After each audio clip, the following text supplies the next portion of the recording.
Greetings. The last few weeks I've been talking about some pens that are actually kind of expensive, so we're going to bring it down a little bit into more moderately priced pens. I realized that I had two, and this is almost coincidental, but I had two very similar pens that just so happened to be inked up with the exact same ink. So I figured, well, why not? Let's just do a comparison of both these pens, since I do have them inked up with the identical ink. So what we're looking at here is a TWISBI Diamond 580 and a Wingsung 698. These are both clear demonstrator piston-filled pens that are styled very similar to each other. The prices are quite a bit different. The Wingsung 698 is a pen that goes for about $10, and the TWISBI 580 sells for $50. The question we'll attempt to answer is the price difference worth it, and are each of the pens worth what you pay for them, respectively? They're both, as you can see, practically the exact same size of each other. And in terms of relative size, here they are compared to a Lamy Safari and a Pilot Metropolitan. So as you can see, these are all in the same ballpark of each other. They're very similar in weight. The Wingsung weighs 25 grams, and the TWISBI is a tiny bit heavier at 28 grams. They both have nice inner sealed caps, and I will say that I have in both cases left these pens for extended periods of time closed, and you take the caps off and they work right away because they have a good sealed inner cap. They both have a gray tinted plastic on the inner seal, so it's one of the few transparent parts that is not clear transparent. If we remove the cap on the TWISBI takes one full turn to remove, and the cap on the Wingsung takes just a tiny bit more than that. If we look at the top of the caps, the TWISBI has a very nice TWISBI logo in a sort of red 3D effect, and the Wingsung has this sort of embossed starburst pattern. They both have very similar clips that both work well. The TWISBI is a plain clip, and the Wingsung has the word Lucky written on the side of the clip. The cap bands are actually both very similar. The TWISBI's cap band, and this is going to actually be important, you'll see why in a minute, the TWISBI's cap band covers the entire bottom part of the cap. There is no plastic sticking out, and it has the word TWISBI with what seems to be laser etching. The Wingsung's cap band has Wing S laser etched on it, and then as well as some Chinese characters and 698 written on it. The Wingsung says Diamond 580 and Taiwan as well. Now here's where it comes. This, I think, is the first problem, I would say.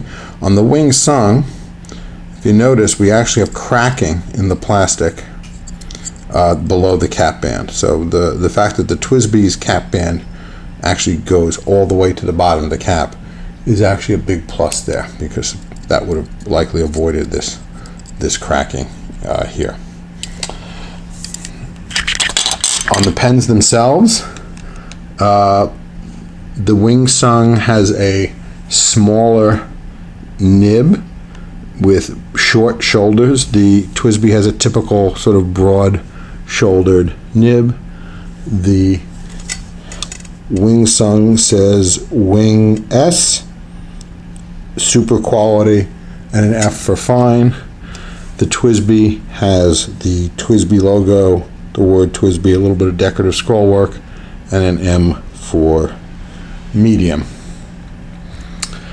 The sections, as you can see, are very similar in size.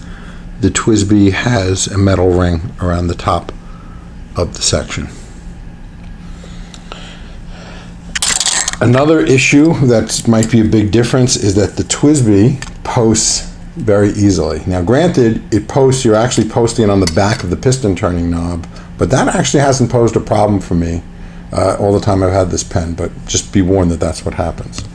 The Wing Sung basically doesn't, I mean, it doesn't post on the twist and turning knob, but it doesn't really post very well at all. I mean, you can kind of get it to stick there. I think they intended for this to be postable, but I have to say it does not post well really at all, which is kind of a shame.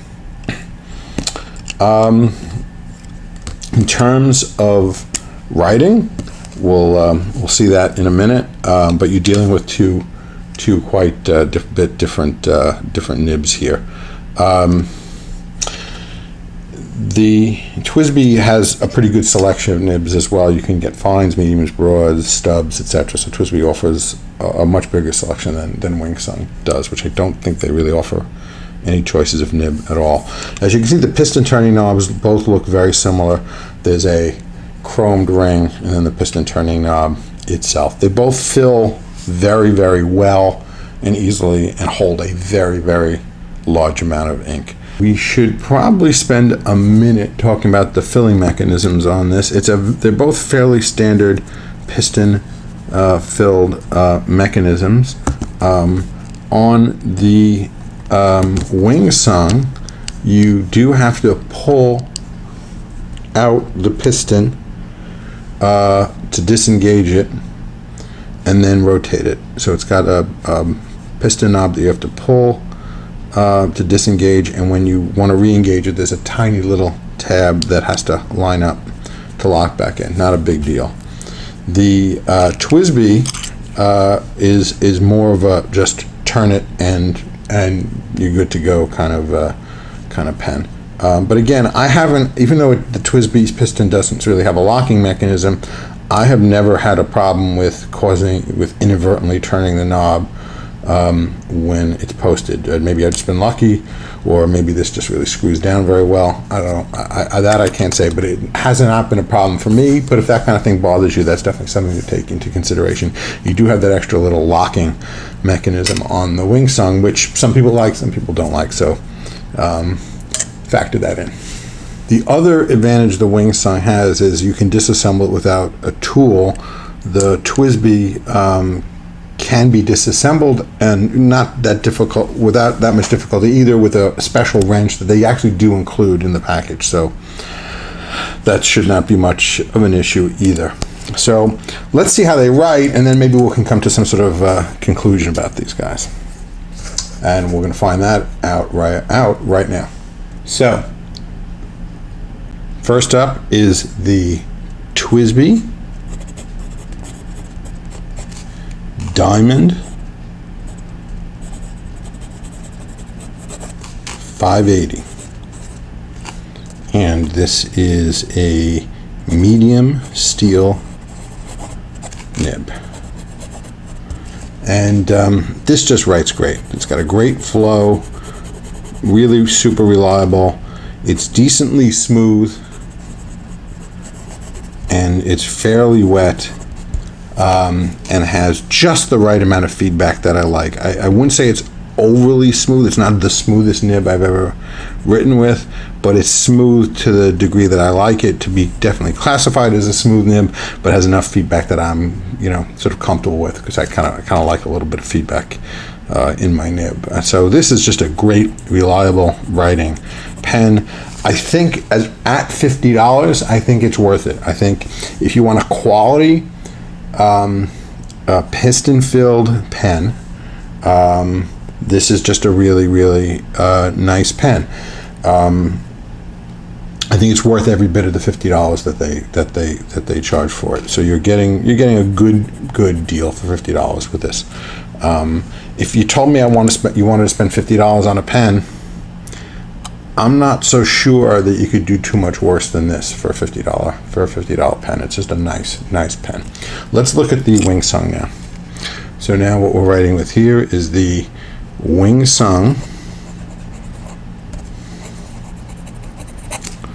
698, and this is a fine steel nib. It's definitely finer by a considerable amount than the 580. It is not as smooth, but it is smooth enough. For a nib this fine, and this is quite a fine nib. I mean, this is really a fine, bordering on extra fine. You know, this is a very, very fine nib, and so you know, you're not going to get the smoothest nib experience in the world, but it flows well. It's, I'd say, average wetness for a nib this fine, but you know, it's a good amount of wetness. Now, is this pen worth the $10 you spend? Absolutely. You know, it's a great pen for $10. I think this is a good pen for $50. This is a great pen for $10. They look alike. They clearly are meant to be very similar pens. I think they really serve different purposes in the marketplace. If someone told me they want to spend, I don't know, $50 and under on a pen, would I recommend this $10 Wing Sung? No. I would say if you really want to hit the $50 mark, get the TWSBI. If you're looking for a $10 pen, this is a good pen to consider. Frankly, if you're looking for a pen from a Wing Sung that's a piston filler, I would definitely get a 618, about $2-3 more, but I think that's a nicer piston filled pen. It's a very different pen. It's got a hooded nib, etc. So it's really not a direct competitor to this per se. The material on the TWSBI is, you could feel, is a heavier, better quality plastic than on the Wing Sung. It's not like the Wing Sung feels cheap by any means. It's just that the TWSBI just feels like a much more solid, heavy-duty type of plastic. Frankly, the TWSBI's plastic feels to me like the plastic you get on the transparent Wing Sung 618 demonstrator. It seemed to have higher quality plastic, much more like the TWSBI's than the Wing Sung 698. The cracking here does bother me. That could have been, you know, addressed by, again, having the cap band work more like the TWSBI's cap band, or just sort of, frankly, making this better. You know, that's not the most ringing endorsement in the world, the fact that you had the cracking there. So take that, that may never happen with you. Take that under consideration. But again, you're talking about a $10 pen. It would be completely unacceptable on a $50 pen. On a $10 pen, it's one of those things you just, I guess, have to live with. But there you go. There are your two pens, side by side. And again, I think they each serve a purpose. I would definitely say, like I said, I think the TWSBI is definitely maybe at the top of its class in the $50 pen range. I'm not sure that this is at the top of its class in the $10 pen range. I think you could do, there are other options that are even cheaper to do a little bit better, with. So that is that for both of these pens. Now, let's talk about this ink a little bit. So this ink is Noodler's Old Manhattan. So it's very rare that you have an ink. I think this might be the first ink I've ever discussed that you can only buy from one retailer. So this is an exclusive to Fountain Pen Hospital in New York. Here's what the bottle looks like. So you can only get it there. It's either, you can go to the store, which I strongly recommend if you're ever in New York, or you can get it through their online or mail order through Fountain Pen Hospital in New York. But that is the only place you can get it. I've had other inks on, like the Ackerman inks, which are hard to get because there are few retailers in the U.S. that have it, but this is probably the only one that's an exclusive to one retailer that I've talked about. Now, it's a black ink. It is a very flat black ink. So the one nice thing about this is it has a very sort of old-fashioned, and I guess they call it Old Manhattan for a reason.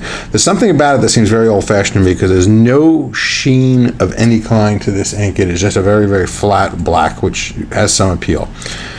I've heard some people say that they think this might be one of the blackest blacks that there is. It's a very, very dark black. I'll give you that much. It is really, really black. Just by way of comparison, another ink that sometimes claims the title of blackest black around is Aurora Black. So by way of comparison, here is Aurora Black. So this is the Aurora, and above it we have the Noodlers.